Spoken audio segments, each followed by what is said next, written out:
alors ex. ouais Pape Cheikh. naka nga def nakam nag.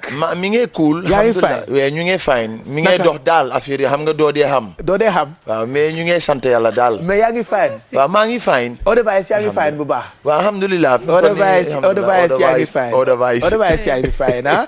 ñu ngi nuyu suñu mbokk Gambien yi bu baax a baax a baax a baax a baax. fàttewuñu waaw dañu baax. Odevice yaa ngi fine. Odevice yaa ngi bàyyi. Fatou Mambouré yaayu mucc ak Matar ñoom ñu ngi nekk waaw mucc sama ginnaaw tool la jàng ko solo. sa tànk moto bi dafa buna. Pape sa tànk moto bi dafa buna. moi je n'ai rien compris ndekete elle voulait juste me dire que sama pneu oto dafa crevé. Pape sa tànk moto bi dafa buna. bon comme sama tànk moto bi dafa buna Aïssatou moom elle est à Banjul très adorable aussi elle nous regarde tous les matins Aïssatou ñu ngi lay nuyu pas Gorée itam ñu ngi koy nuyu moom mu ngi Angleterre suñu xarit yooyu nga xam ne dañoo baax waaw dañu fa bëri Angleterre Sweden Norvège Norway waaw moom mooy at États-Unis ak Amérique waaw at Amérique bari nañ fa voilà bari nañ fa tey solo silipas non tey solo mooy silipas est-ce que sol nga silipas tey xam nga silipas sol nga silipas silipas mooy carax non solo silipas waaw moom tey ay kii la ay càppe la def. voilà donc c'était une petite parenthèse bu ma ibbi woon ci Bon Coin pour dire que Banjul c'est un bon coin. Absolument. mais aussi tey da nga ñu indil découverte boo xamante ni il faut gars yi concentré wu ci ndax ñoom ay jàmbaar la ñu ci nekk. absolument parce que du rek ñu yem ci bureau yi ñooy tabax Sénégal aussi wala ñi nga xamante ne rek tey dañu yor seen entreprise y a aussi ñi nga xamante ne tey ñooy defar de quoi Sénégal yi mën a sukkandiku pour am dund bu sell te ñooñu nag boo koy xool wax dëgg neex yàlla seen loxo jotul seen digg ginnaaw waaye nag ay jàmbaar lañu jàmbaar nag ku ko dégg ku nekk dafay tàmbalee ca nga amul dara war a tabax dara loolu nag defe naa ne dana nekk firnde boo leen seetaanee image yi ñu daal di dellu si nag waxtaan ci ku nekk aussi wax ci lu mu ci xalaat à travers ce reportage. alors donc Pape Cheikh waaw. am jom nangoo liggéey rek. waaw rek am jom nangoo liggéey rek am jom nangoo liggéey. waaw ñàkk jëriñu. waaw loolu am solo te booy xool tamit ci reportage bi liñ ci gën a seetlu moom mooy ay mag ñoo koy def. soo koy xool y a des vieux quasiment ñoo def liggéey bi. xale yi ñu miin mbaar bi waaw. miin mbaar ay pël lañu.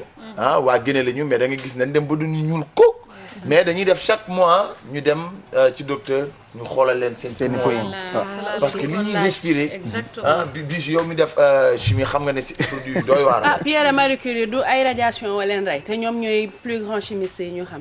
exactement donc nga gis na léegi. c'est vrai en plus. parce que instant boobu amuñu woon protection comme ñii niñ koy defee noonu la ñuy def nekk. ci laajoon naa leen ko sax lu tax doo leen sol ay masque waaw ñu ne masque bi ñoom masque bi daf leen di sonal. ñoom buñ ko tàngee bu def masque day gën a tàng. mais doon na leen protéger un petit peu quand même. mais day gën tàng xam nga tu expires de l'air chaud. daf leen di déranger un peu quoi. donc ñoom ils préfèrent dindi ko. jëngu ko alors daal di mais ñu am jom lañu. parce que bëri nañu foofu ñu waaw. tout à l'heure maa ngi dégg nga naan mbaar bi. warul kawe de trop pourquoi. parce que dañuy bañ chaleur bi échapper quoi. ok donc plus muy comme four lañ ko def quoi donc mbaar mu day gàtt. ba noppi xale bi yor ki roue bi di tourner aussi.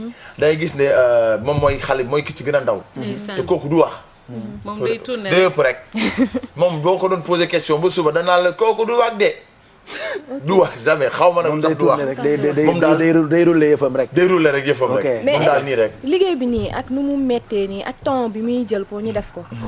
ci nii su paree est-ce que ñoom dina leen permettre ñu subvenir à leurs besoins. waaw parce que tamit wax na ko foofu que parfois ñu daanu souvent nag ñoom dañuy liggéey par sur commande. ñi nekk bi teewa ñiy defar ay commande ay cin. cin xew yi waaw di ko exporter. ci la ñuy mën a mos tuuti quoi. mais sinon quasiment duñ ci gagner dara parce que nit ñi dañ naan dafa cher. ba noppi matière première. mais cin cherul cin bu ndaw ay juróomi téeméer lay jar ak juróomi mais taxawal waaw yu ndaw yi ngay wax. les petites quantités xam nga léeg-léeg këru ñaari nit. da ngay jël ay këru ci nu 1 kilo parce que ñoom buñ koy defar c'est par kilo nañuy defaree ci voilà donc ay 1 kilo ay 2000 2500. yooyu donc non mais 2000 2500 ndaw na tamit dafa ndaw ay kitel. waaw mooy ci nii ndaw yi. mooy kitel kitel mooy mun a waay yaa ngi naan fi mais mën a tubaab xam nga sax dama bëgg booy ñëwati sa rubrique bi lundi na nga may tekki lépp ci wolof. mais attends si wolof laa koy def. waaw ci wolof nga xam nga tey économie bi ni nga comprendre suñu avance yi ak surveillance yi ça c'est pas loolu wolof. non xam nga dafa am ay termes yu économie yoo xam ne. ay termes techniques waaw voilà mais rubrique bi en wolof la